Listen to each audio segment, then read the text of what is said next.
Welcome everyone to another Univirtual Experience event. Univirtual Experience is a partnership between educators in VR and Virtual World Society. They are bringing together experts and innovators in immersive education. They are literally disrupting education around the world. And by being at these events, you guys are pioneers in that disruption as well. So, welcome to the event. So excited to be here in Mozilla Hubs today. Before we start, I just want to take a moment to acknowledge and thank some sponsors. A 30-day event hosted over 19 platforms with more than 160 events does not happen without support. And so we're so grateful that our Infinity sponsors are HP Virtual Reality and HP Higher Education. Now, they just released a new edition of the HP Reverb G2. I just came from an event in AltSpace where the presenter was actually using one and told me before he went on stage that it was his favorite device, the HP Reverb G2.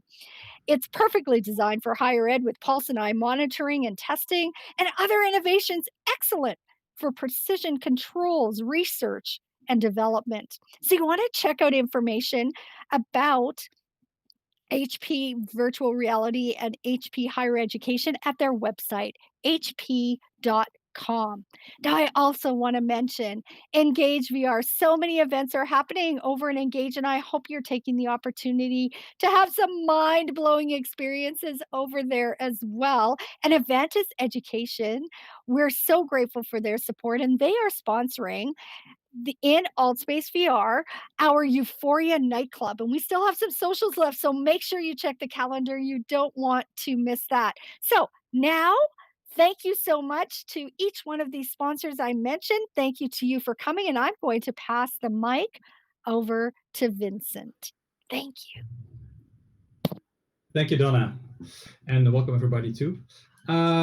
So my name is Vincent, and tonight we're going to talk with the people here on the couch about Mozilla Hubs and how to use it in education. As you can see, it's a social VR platform, as you all know, and it's very accessible to use, and there's some nice content and other features that can really make it a great tool for online classes. And tonight we want to make clear to you how to do that. We'll go to some nice tips, some examples.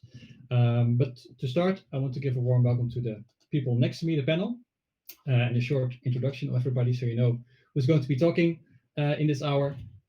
First, there's Keely Kenneth. She's a specialist in extended reality applications and a published author in the IEVR. She knows a lot about Mozilla Hubs, maybe everything, I don't know, but she already hosted some great sessions this month, and I'm excited to hear her story tonight. Next to Keely, we have Matt Cool. I'm always amazed how much Matt does. He's the founder of Join VR, which is also a social VR platform. He's a teacher at Udacity, an active member of the Hubs community, and also a very good WebXR developer. I can tell because we're working on some cool projects. But happy to have you here, Matt. Then we have Sage Freeman. He's an instructional media specialist working at the community college in Salem, Oregon, USA. He has a background in video game development, which I find very interesting as a link with education. And he has experimented a lot with Mozilla Hubs, and I'm sure he will share some great experiences tonight with us. And finally, we have Rupert. Rupert calls himself a technology optimist. I like that a lot. He's a leading software and hardware development at Avantis, and that offers a virtual theme park actually for education. So he's also very helpful in the Hubs community, and I'm happy that he could step out of his virtual roller coaster to join our session tonight. Anyway, if you have a question in the audience, you can raise your hand. Just push on the react button in your screen, and if I see it, I can give you the word. For the rest, we'll be talking about some questions, and the first one I want to put on the board. And Eli, I'll direct it at you first. Is basically why should you use Mozilla Hubs for education? Yeah, I'd be more than happy to answer that question. So for me, why you should use Mozilla Hubs in education actually boils down to two words.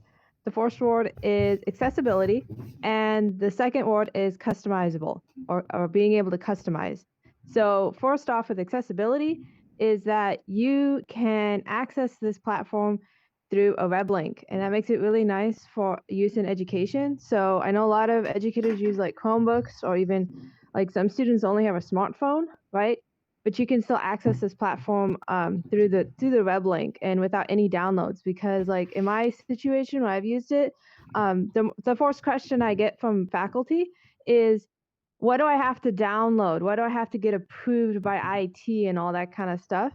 And I tell them, you don't have to. You just go on the link, share the link, and you can set up a password and only tell your students, right? And all that kind of stuff. And they get so excited just by that information right there, because they don't like having to download something and then, have to get it approved. And then, how I know we've all had that person in our family that when they download something, we tell them to download and then their computer stops working. It's all our fault, right? Well, with Hubs, you don't have to worry about that because it's all web linked. So we can be like, I don't know. Um, but the other thing is that being able to customize it really fits it for the instructor's needs. To give the tool into the educator's hand is really powerful, and also into the student's hand. So I've had events where students compete in a competition to create a Mozilla Hubs room for relaxation and meditation, right? And it was so neat to see everybody's like perspectives of what they find calming and what they enjoy in doing. And so to be able to let the student not only easily access the Mozilla Hubs room for education, but also to adjust it for the classroom room, I think is very, very important. And that's why I always use it as a gateway into XR and VR technology. So yeah, that's why I think it should be used. Yeah, interesting. Especially I think with working with classes and students and teachers, they don't have much time. So I think this Yep. accessibility thing that you mentioned is really powerful. Like you said, clicking a link and you're there. Yeah, I think Sage, you also worked a lot with hubs. What is your opinion about that? Yeah, thanks. Why people should use this? Yeah, thank you, Vincent. I agree with Keely. The access is very important, and smartphones are ubiquitous amongst our population. So that's like kind of the baseline in terms of expectations for access, and that really seems to meet that. But in addition, we all know the experience is so much better if it's on a desktop computer.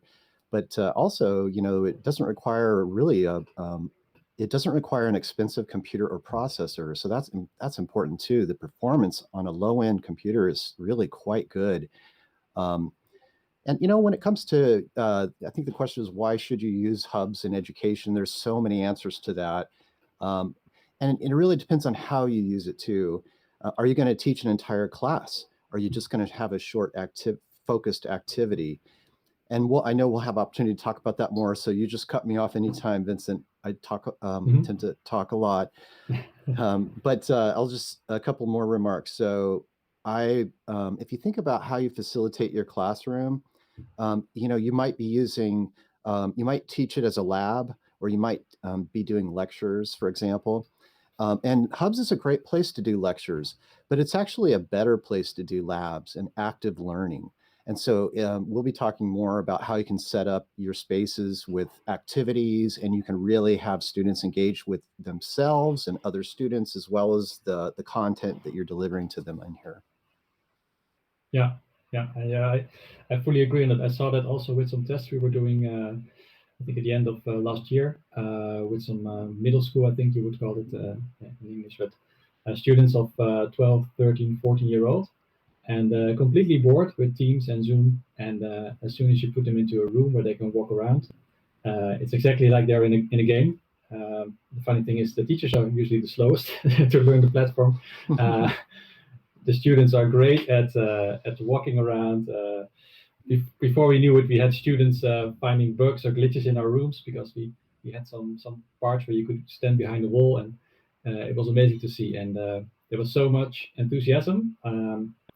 Also because it was just on their laptop and they could directly use it, that I think this experience is also very great to use it as something to motivate students and to do something completely else. Yeah, great. You already spoke a bit about the customization. You mentioned it, Keely, or maybe somebody else, or Matt. Hubs also comes with a tool, Spoke. I think it's also nice to tell a bit about that. I'm not sure who wants to introduce people to that tool. Sure, I could talk a little bit about that. Yeah. I love using the Spoke tool to be able to. It almost looks like a Unity-esque game engine, but all in the web browser. Again, no downloads. I love it. And you can, import models. So maybe your students feel like creating a 3D model. Maybe they created like a picture. They could do like a vision board or scrapbooking in Hubs. I've seen a lot of that where they share like family trees and whatnot in Hubs. And so it's really easy to, shape, like make the item scale larger or rotate it all within this level editor. That is also a great way to see if your students are interested in that kind of web design. And the other thing that I want to mention too is that maybe you don't feel like getting into Spoke. Maybe you go to the spoke.mozilla.hub and it's a little intimidating, right? It was kind of for me a little bit at first, but the nice thing about Hubs is that depending on how the room is set up with permissions, typically by default, you can actually just drag and drop pictures. Like let's say you're on desktop, you can drag and drop a picture and it'll just like populate into the space too. And then you can drag a drop, you can scale and move it around too. So, you can even do live level editing with your students and create like maybe thought trees or something like that. I've seen that done. So there's a lot of ability to customize either the beginning or more advanced level. And then at the end of this event, I actually prepared a little PDF guide for you all to kind of take home, kind of like party favors, that has a link to learn more about Spoke. And it's a great guide to have to get started with Hubs. Yeah. Yeah, great. Yeah, and it's included for free, yeah? So it's, yeah. Yep, all free. That's the thing too. Free, accessible, and customizable. Yeah. I love it.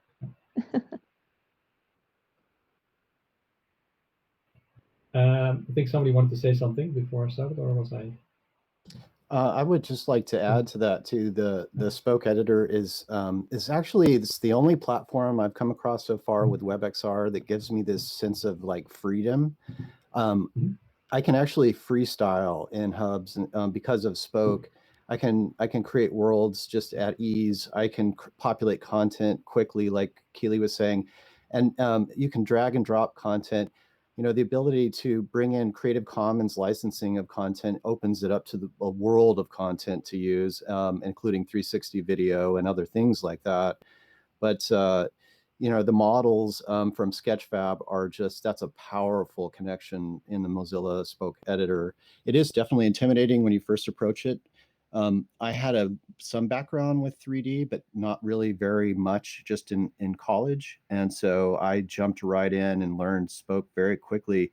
And to add to what Keely said, the ability to drag and drop content into Spoke is powerful, but I've found that there's something even more powerful.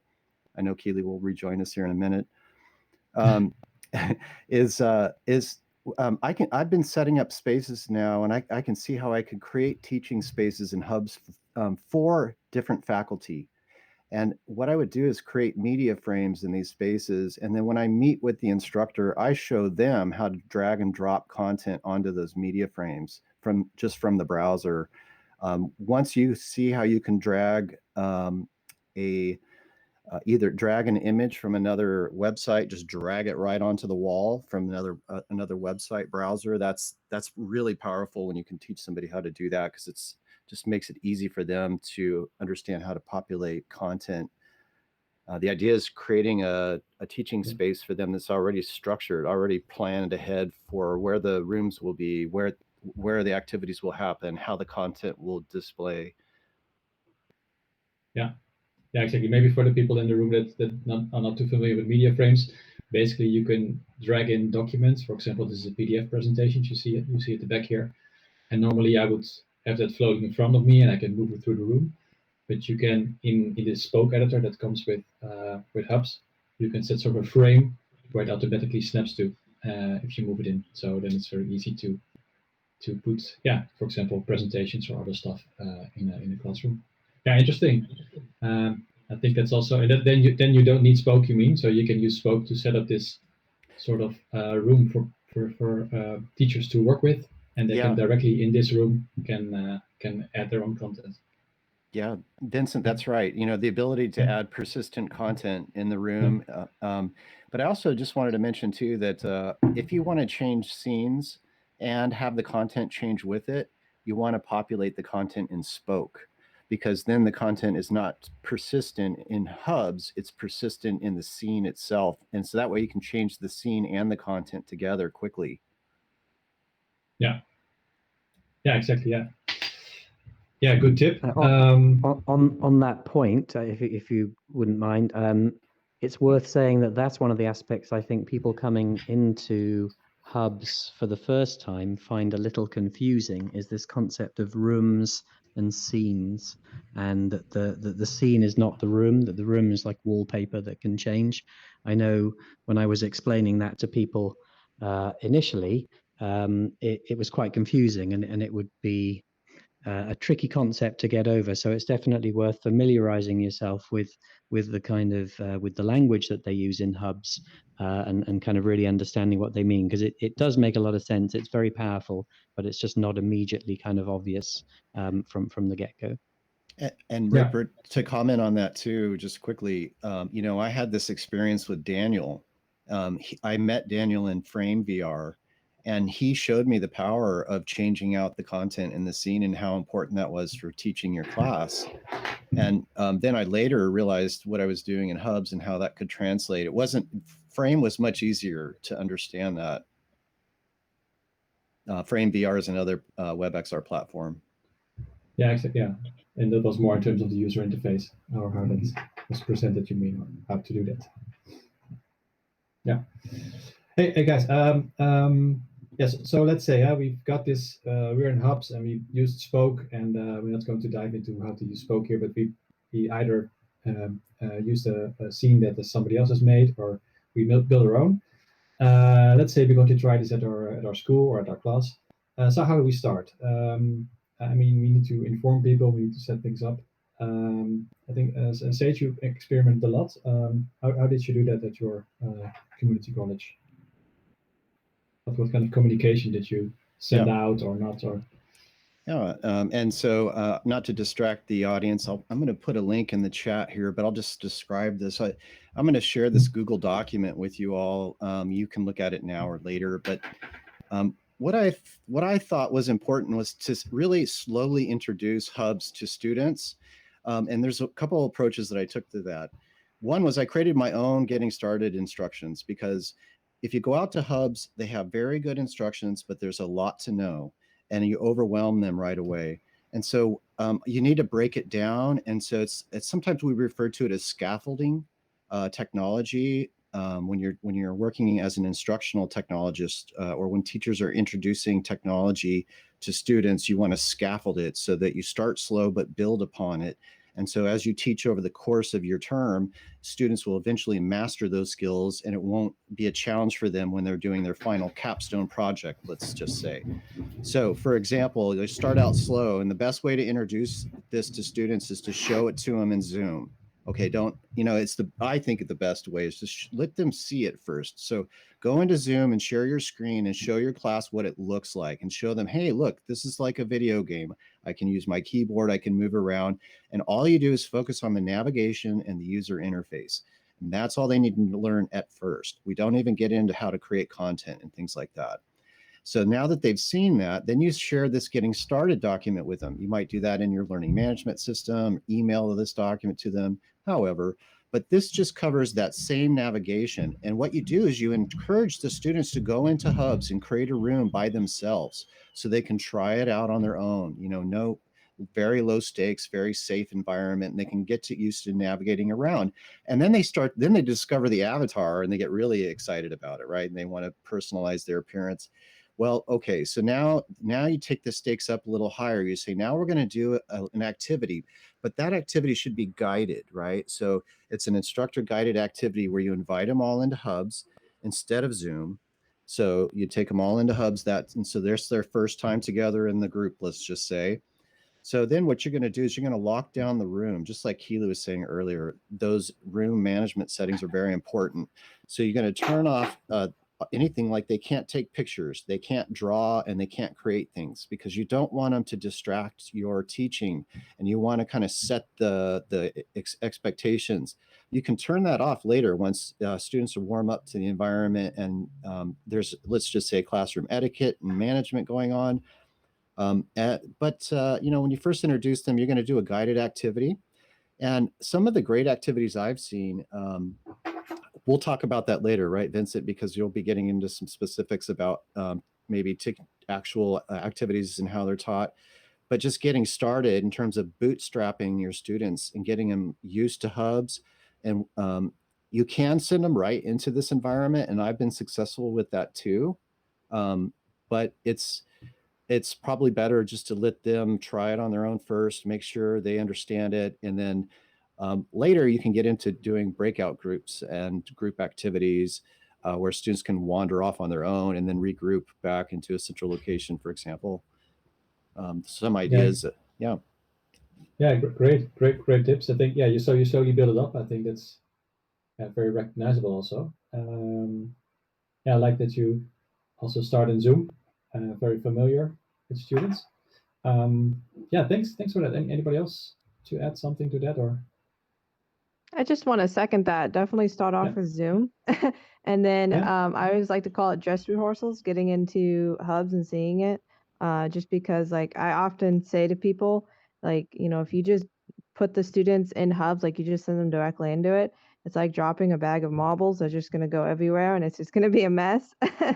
So, and also, if you can, uh, start off in a room that's kind of small like this. This is a great room. I love this space.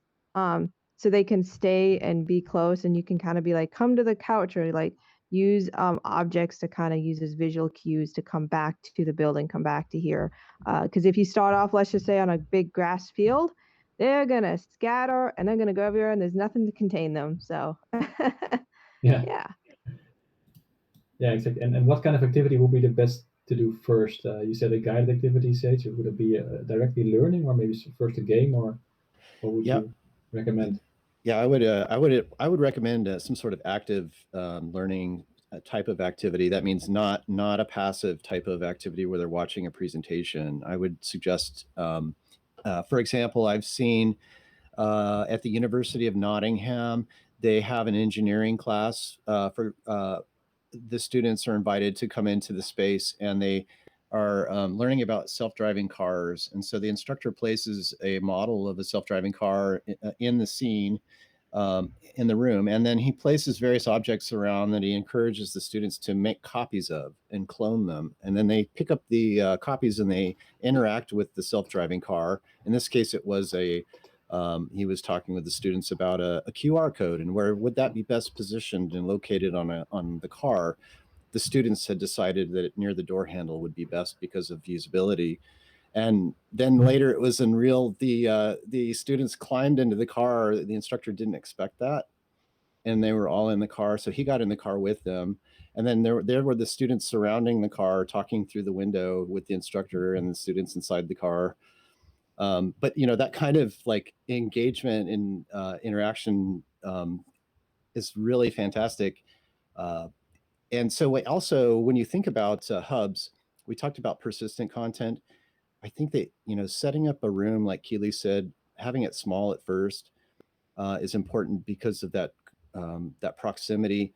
And then later you can set up spaces that have breakout rooms. And then if you want to encourage students to work in groups, you can pre-populate content into those spaces so that those breakout groups will, first of all, have stimulus. They can go to the space, they'll have content they can interact with. It can be a video, it can be a model, they can clone things.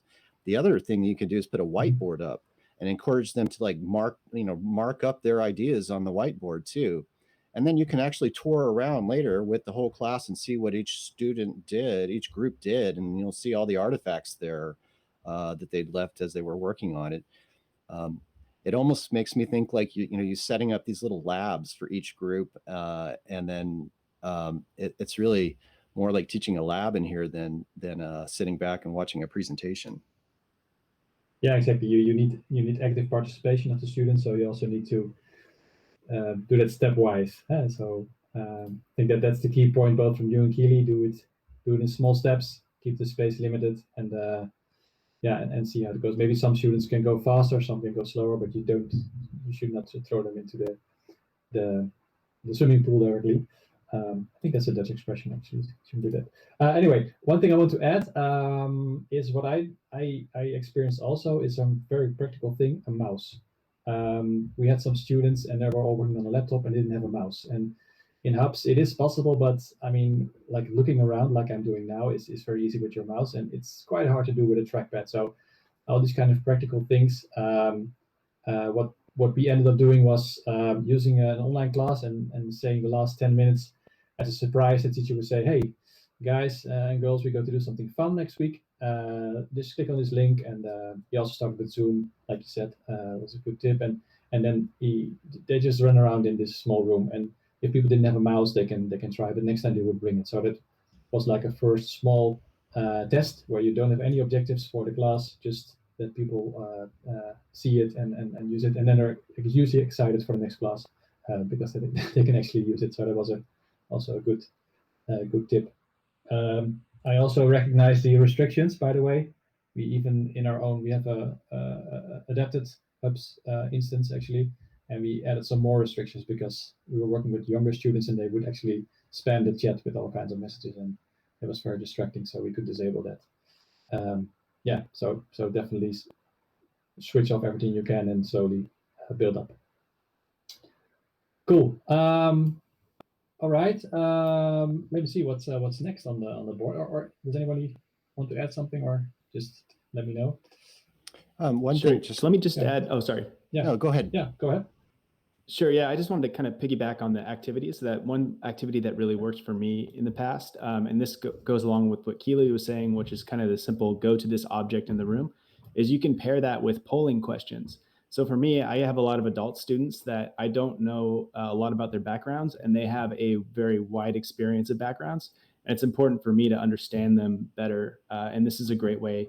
I could say like, go if you've used Figma before, go to the giraffe or something, and I have like a model in the room of a giraffe or something like that. And so they gather around, and then from there you can select people and ask them follow-up questions based on whatever polling question you gave them, and then everybody gets a chance to kind of know each other better. And you're using that spatial element, which I think is a key thing. Is you have to ask yourself is how can I use this sort of spatial part that we get with this. So so just kind of just to piggyback on that. So try polling, using the space for polling. I think it's been really good for me. Really nice. I love it because you also have people get used to the navigation and they need to move around and The controls, same time right? you're doing cool. I think very nice tip. Definitely we'll try that next time. Thanks. All right. So you already said it a bit, Matt. How did people respond to that activity? And how did people respond to their first experience in Hubs? Wants to start on that? What did students or teachers say? Were they confused? Were they happy? Did they need some more motivation to do it another time? Or I would get a mix of everything. yeah, I think it depends on the background because I've held events where kids as young as I think like 5 joined, and then people as old as I think like 80 joined. I think the main thing that they come in is you gotta, as like a host, when I host events, I gotta remove my expectations and what I think is easy or what isn't easy, because everybody comes from different walks of life. So I would recommend before hosting an event or doing a class is to have some calming meditation because you're gonna need the patience because, like you said, some people come in and they learn at different rates. But usually at the end of it, most people are like, this is really fun. This is more engaging than Zoom. I like how I can move around and, more expression of self and kind of like what Matt, you were talking about, like going to areas of interest. Like I've held tours of cultural heritage sites, and And it's kind of a point of connection because some people go to certain slides of information that they really connect with, and then that's a way to bond with those people. So I would say the reactions all over the place. Just have patience and understanding when helping them. So yeah. Yeah, cool. I've seen the same. Although I have to say that, like what you say, when people hear about it, I have to say that especially older people will say, "Hey, this is actually a bit weird, and it's avatar thing. Will it work out? And I don't know if I can do this." But once they're in this kind of space, and they're actually experiencing how it is to feel more, Yeah. And really there instead of Zoom and Teams. It's always and I want good to to add see. on to that too is Yeah. like what you just said, like the avatar. That's kind of weird for some people. Is people of the on the older scale of the age, uh, they were confused because they couldn't see themselves because they're so used to Zoom. Yeah. So that they're used to seeing like almost like a mirror of themselves on the computer. So because they couldn't see that, they got very confused and like scared. And so explaining to them that it's even though you can't see yourself, we still see you, which is kind of metaphoric and beautiful in its own way. But yeah, I thought that was kind of a funny thing that I learned. I was like, oh, I'm so used to that because I'm from the video game generation. So Yeah. more What's new? patience. Oh, by the way, can I add to that? Yeah, sure. Many people in Hubs, and I'm sure you know this, Keely, but many people don't know if they press the I key on their keyboard, they can see themselves. If you press the I key on the keyboard, you can see yourself. And Everybody then pressing I now. and if you press the I and then you press the light bulb, you can see yourself in the room. Yeah. That's a good tip. The people that I were talking to were just learning how to move forward, so I didn't want to overwhelm them. Yeah. Not that's a later tip. That's not a right away. Yeah. Next time, check your hair and how you look. Yeah. Cool. Rupert, how do you think actually about avatars? Because now you're this nice robot. I have this avatar which looks a bit like me. How do you look at that? Should people use something that looks like themselves, or be free in expressing themselves? In general, it's a really interesting question, and one that I think we're gonna, probably spend a generation exploring. As we kind of go forward, the idea of who you are and how you express yourself as, almost this is the next stage of that, and certainly not my generation, but my children's generation are expressing themselves so much more kind of dramatically and fluidly and with less kind of less hang-ups than we had, and I think that's coming through in the avatar kind of the avatar space. That's almost the kind of the biggest part of some of things like alt space and VR chat and neos and these kind of sort of social VR experiences. That's becoming a really big part of how that all works. That noise isn't me. I don't know what that is. When using it in the classroom, I think it's a different dynamic. The avatars are a very good way of certainly for early years students, for talking about kind of representation, about talking about expression, in the same way as you might ask your students to do a picture of themselves and to talk about that picture. Well, you've got the tools in Hubs and in other things to have them express themselves like that. Who do you think you are? Who would you like to be? Make the avatar for the job you'd like to have. I think there's a lot of very creative outlets for avatar use, certainly in Hubs and in all of these spaces. So it's a really exciting time, I think, in that sense. We're turning all of our students into games makers and creative designers, and it's a really very empowering, I think. Yeah, so you would actually stimulate using different avatars instead of choosing something that looks like you. Yeah. Right. Yeah, and Yeah, you yeah. can play with it. You know, we in Avanti's world, we have when you go into a scene in you can pick up an avatar that's appropriate for the scene. So if you go to the Great Fire of London, you can pick up a firefighter avatar. You can go into the laboratory, you pick up a scientist avatar, and you can pick it up and put it on. That's another thing you can do in hubs.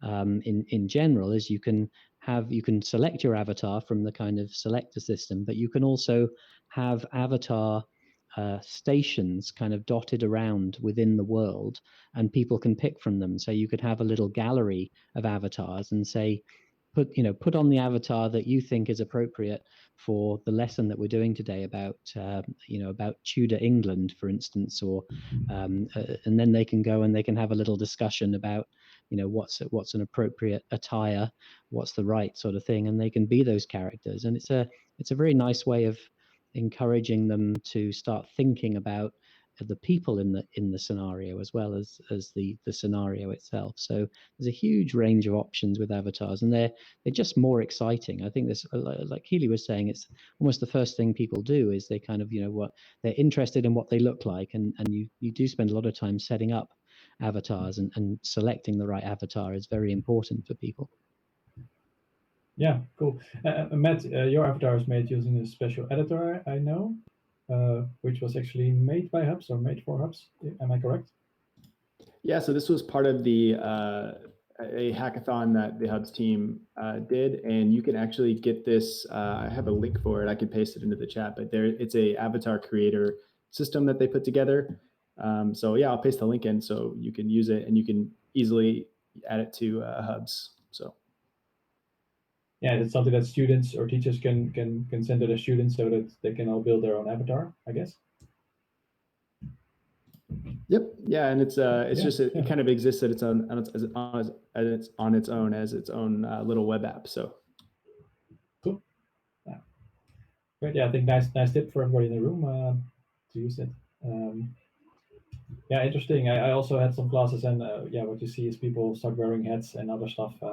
First thing that they do, and to come back a little bit to the last question. Actually, we started without the option to make your own avatar in the beginning, especially because it was one of the steps we got to do later. Because if you started with that, you could just take 15 minutes or 20 minutes by making your own avatar, which is fun, but yeah, could also distract a bit from the class.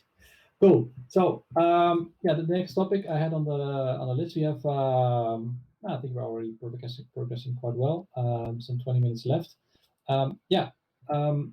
About this response, do you have any good examples of classes or sessions that you remember that you say, hey, this is actually went really well, or maybe didn't went well at all, or we did this completely wrong or completely right? Sure, I'll kick it off. Yeah, yeah. Yeah, so one event that I helped host, I think went really well, more than what we could have imagined, was actually a Jeopardy game prep for an exam. So the instructor typically does this in the classroom, and to prep for their computer programming exam, they do a Jeopardy style quiz game show, and the students usually love it in the classroom, and the instructor brings in donuts for the winners, and it's just a blast, right? But because of pandemic, obviously, like everything's virtual, and they did it one time in Zoom, and they're just like, this isn't the same interaction. There's a lot of that awkward dead silence in Zoom. We could do the breakouts, but when you do the breakouts, the other students can't hear what the other students are talking about and thinking things through. So it's kind of like more isolated. So they came to me and said, hey, what about Hubs? Like, I saw this platform, you did it on these other events on campus. I was like, awesome, let's work together and create this. So I created a very basic space with like little walls, like almost hallways, to divide the teams up for the Jeopardy game, and then just a giant panel, like a TV screen, right? That the instructor could share their PowerPoints that they already created, right? Because like working with faculty, I don't expect them to adjust the whole lesson plan and the whole materials to fit into Hubs. I try to kind of do a blend of working with them and what they have, so that there's not more time on them to readjust their instructional materials. So they said, well, we have this we programmed this PowerPoint that can go between the different slides, some advanced programming in in Microsoft PowerPoint, right? But they didn't want to change that. So I said, that's fine. Because in Hubs, you can just share your screen. So that's what the instructor did. And so they would go through the questions, and students would race up and be like, I know the answer, and they'd be like racing and doing this, and just had a big blast doing it. And let's say they get a question wrong, like they type in the programming, because you can do chat, right? And they did it slightly wrong, or maybe there's a syntax issue. The instructor then would just while sharing their screen, opened up their code and said, no, this is how you correctly code it, and they run the program and they see it.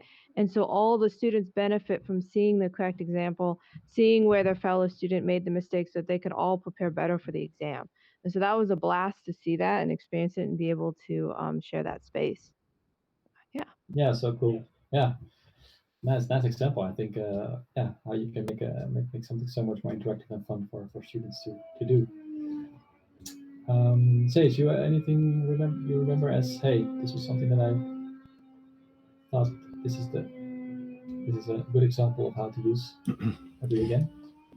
Yeah, so it actually kind of lends towards what Matt was talking about earlier with the avatars.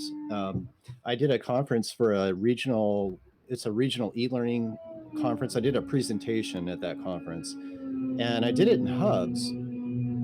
And sorry if the saw is distracting. Somebody's working on their house today, probably, huh? I don't know. That's not my saw, though. Any case, it was really interesting. We used Ready Player Me, and what we did was we started out in Zoom, and I showed how to create an avatar using the Ready Player Me website. Very easy to do. So everyone did that, and then I invited them all into Mozilla from Zoom, and said, and if anybody wanted to stay in Hubs, or in Zoom, they could, because I was sharing my screen in both places. So what was interesting is that when we went into Hubs, and this is a room of professionals, right? This is a professional conference. And so there was about 25 people in the room, I think, and they all had customized Ready Player Me avatars. And it was an amazing thing to see, because the room had distinct, unique personalities. You could see them, you could look at people's faces and see how they were representing themselves. And they did it, they did it with some creativity. They didn't just pick one. Well, perhaps they did, but and so if you want to see what that was like, I'm still waiting for the recording of that, but you can see I have some pictures of that presentation. I'll share that in the chat. I just thought the power of avatars is really interesting. Rupert talked about this too, working with how you can really personify or impersonate people to understand whether it's the environment or the culture or whatever the curriculum is. You can really embody that with avatars, not just the scene itself. I did a presentation earlier this month for the univirtual experience, and I had put a talking crocodile in avatar in the room, and so we did karaoke, and it was perfect. And there was everyone in the room. We were all crocodiles, and it was silly, but I think really everybody understood the activity and how that could translate to other really powerful learning experiences. Cool, nice. You should have brought the crocodile stage. Oh, I have it. I don't have permission to place avatars in the room. If you'd like, okay. After the show, we can play around with the crocodile. Sure, we can do it alone. Cool. Nice. One thing I also noticed when I was working with a teacher who was doing several classes over a period of a few weeks with his class, that one thing that doesn't work is trying to do your normal class in VR. At least that didn't work for him. The logical thing to do was like, hey, you have this nice virtual environment, let's make a classroom, and we all sit in benches and we listen to the teacher speak. And that was actually not adding anything, of course, but still, that for some people that was very like the first step to do. Seemed very logical, didn't work. What actually did work in the end was having more interactive breakout sessions. But one of the funny things he said at the end was that I like it that I can just do a small breakout exercise when I have students in my classroom, and this was during COVID-19 shutdown. I do a small break. I just throw a ball in the group, or I'll do a small quiz, or I'll make some jokes, and everybody just needs this once every 15 minutes, and they can have 1 minute of relaxation, and everybody is back on focus on the topic again. But with Zoom and Teams, it's very hard to do. But in a room like this, you can just jump to a small exercise place, or you can go to a funny quiz space or something, do a small exercise, and jump back in. And they said that works so well because, especially with younger kids, they need to blow off some steam and let them run around for a minute and then get back. And I think that was a very good also tip to do. Just break up your class, go somewhere else, change the scene, do something fun, and get back. And that was a great tip to work. All right, we're getting a bit short on time, but I had one topic that I wanted to, that would be very interesting to discuss. Workarounds of future developments, because not a single tool is perfect, of course. So is Mozilla Hubs not perfect. On the other side, a lot of things are happening and are being planned. And I wanted to start with you, Matt, because I know you're following the Hubs developments quite closely. But other things in Hubs that you still want to work on or test or experiment with, or that you are looking forward for being added to the platform? Yeah. So a really interesting thing about Hubs to me, which we've mentioned, is the extensibility. And I know Rupert can comment on this as well. But one area that's super interesting to me is the Blender exporter. So the Blender exporter allows you to easily build components in Blender for your scene. And I know Rupert's actually committed some components himself to the exporter. And what this means is that we can take all these different components and sort of combine them together in interesting ways and do some really interesting things. But I think we're just scratching the surface there. And a lot of that, so a lot of that is kind of where I'm interested in exploring, is how can we combine all these components to accomplish our goals. And media frames is like a really interesting space for me. And Rupert actually just recently built something really cool with that. And I've done some stuff with media frames as well. So this is kind of like all very new, and they just published video textures, so we could put cameras in the room and project the camera's video into different spaces in the room. They have microphones now, which allows us to project sound in different areas of the room. So all kinds of possibilities there. Yeah, interesting. Can you elaborate a bit more for a teacher, and not because we're all into this subject, but for a teacher, what does these components mean? Does it mean it gets more interactive, or? Oh yeah, sure. Sorry. Yeah. Yeah. So the for the media frames in particular, it means that you can create things, and Rupert did this recently with like a modular. I'll actually let Rupert. I'll kick this over to Rupert. You could talk about your modular build. That was really cool.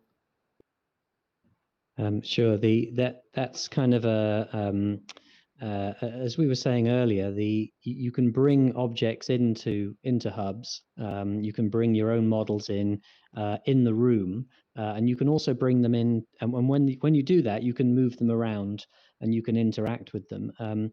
You can also bring models into Spoke, and you can have them in the scene, but they become permanent fixtures in the scene. Then you can't really move them once they've come in to Spoke, so they kind of get frozen in. So like this couch that I'm sitting on here, we can't pick this up and move it around.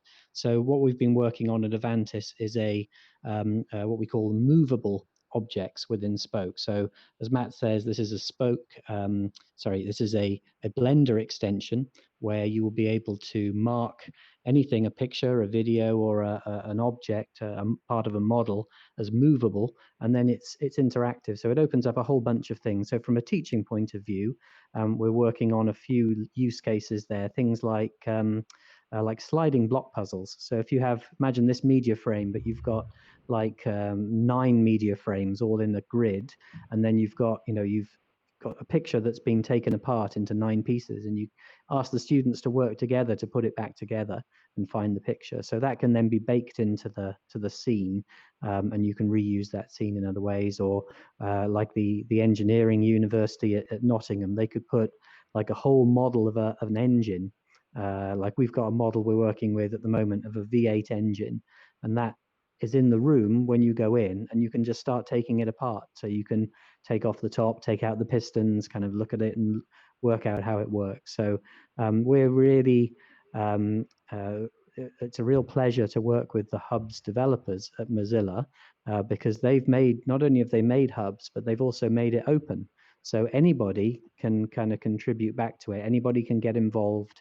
They're really responsive on Discord. They're really responsive on GitHub. So obviously from a teaching point of view, a day-to-day teaching point of view, it's not very useful, but it pays dividends really. So all of this community, you know, people like Sage, people like Matt, people like yourself, Vincent, putting sort of special stuff back into Hubs, code and ideas, that is very much going to lead to the next generation of the product each time. So that's one of the reasons we are so excited about Hubs. And why I think it's got a great future, because it's only just started. You know, we'll look back at this, and this will be like Pong. You know, this will be this will seem trivial to, you know, for where we're going. So I'm really stoked about the extensibility of it and the future proofness of it. Yeah, fully agree, and I can really confirm about the community. I think we all can. That it's so great to see so many people trying to make this better and make this a good platform. And I can really imagine that these new features will give so many new use cases where people can do so much more interaction with learning materials with each other. And looking forward to that. We have 5 minutes left. Let's maybe start with the most important question, or end with the most important question before we hand it back to Donna. Where to find more information? And actually, I was thinking about having a discussion about this topic, but Keely, you said you prepared a nice PDF for it.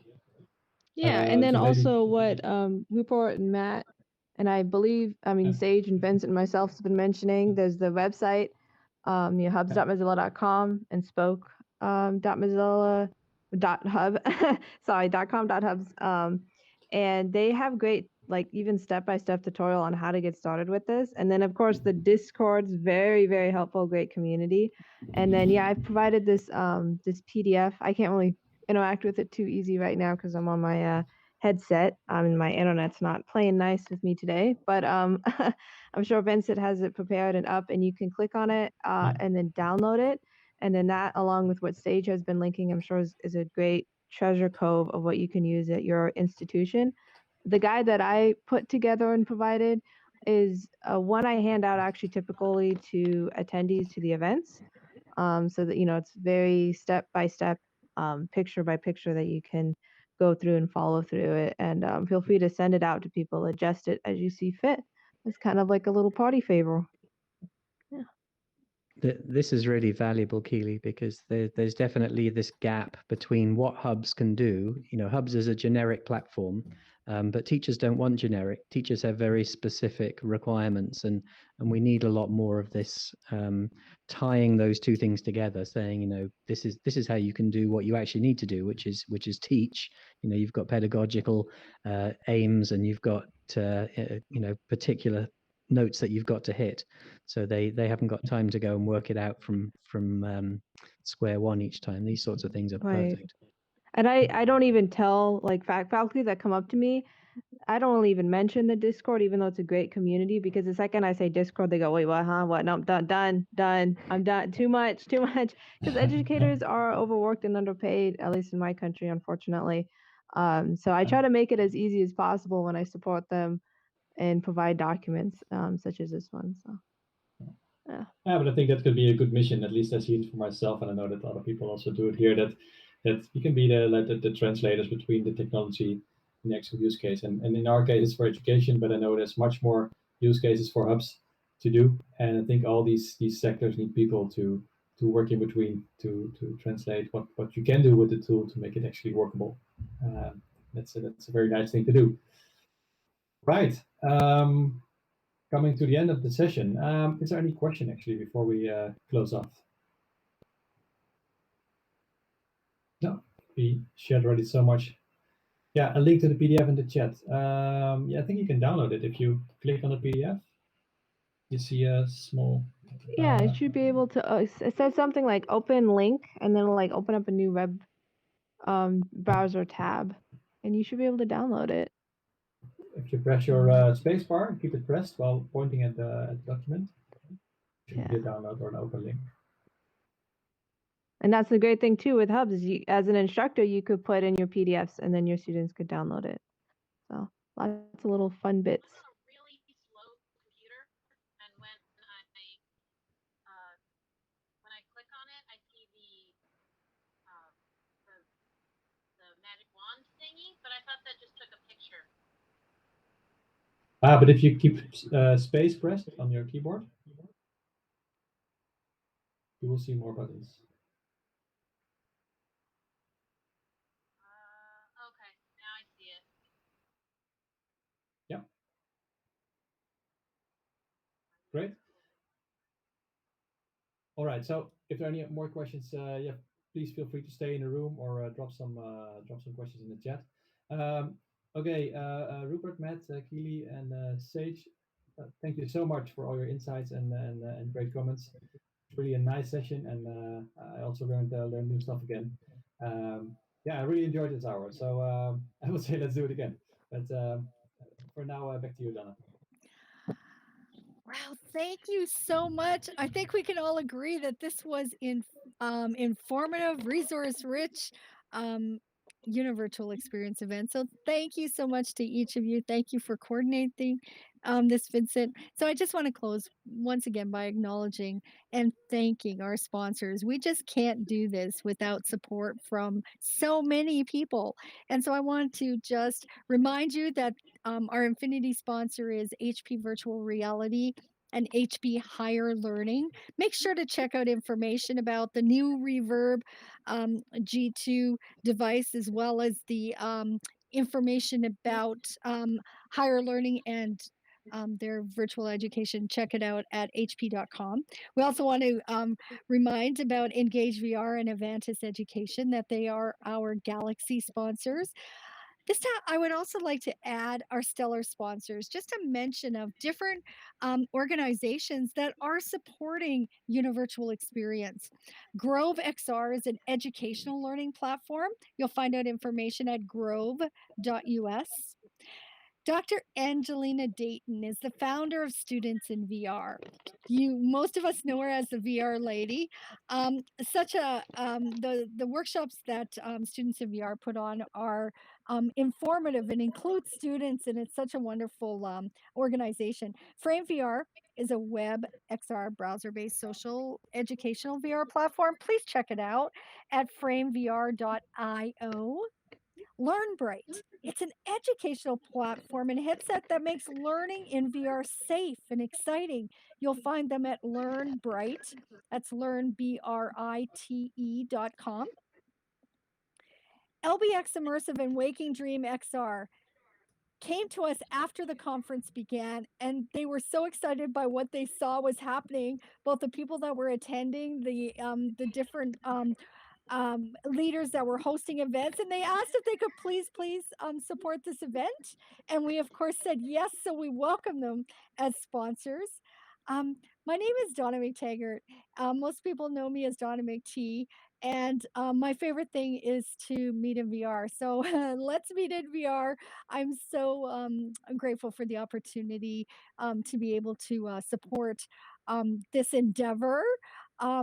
With in the background by coordinating. I'm director of the events that are happening here, and so grateful for that opportunity.